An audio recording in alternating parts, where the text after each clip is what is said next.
Isikhungo sezocwaningo lwezobuchwepheshe iHSRC sibambisele neUniversity of KwaZulu Natal senza ucwaningo oluthinta umphumela odalwa yisifo iCOVID-19 ezisebenzini zezempilo. Lesikhungo sithi ke umphumela walolucwaningo kuzokwabelwana ngawo nomkhandlu oqokelwe ukulwa nalesifo oSihlalo wawo nguMengameli wezwe uCyril.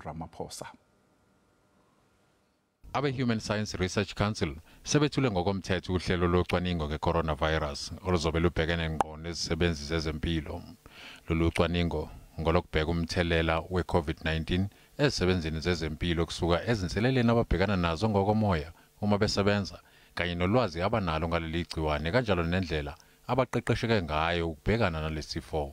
We have sought to conduct a study which will get information about exactly what is it that is happening, to get to know about the challenges that the health workers face. And when we talk about health workers, it's not only the nurses that we're talking to, it includes everyone that works in the health systems, be it the doctors in different specialties, including also for the first time in this study, we include also people who are the support staff, the security workers.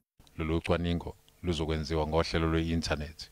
Isikhungo zezempilo ziyanxuswa ke ukuthi ziqhuquzele izisebenzi zazo ukuthi zibe yingxenye yalomkhankaso.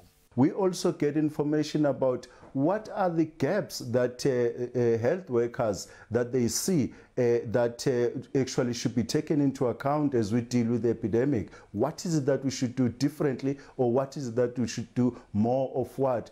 The Human Science Research Council ithi umphumela walolu cwaningo ungase welekelele ukugwema izisebenzi zomkhakha wezempilo ekutheni zingatheleleki ngalolu bhubhane i-COVID-19.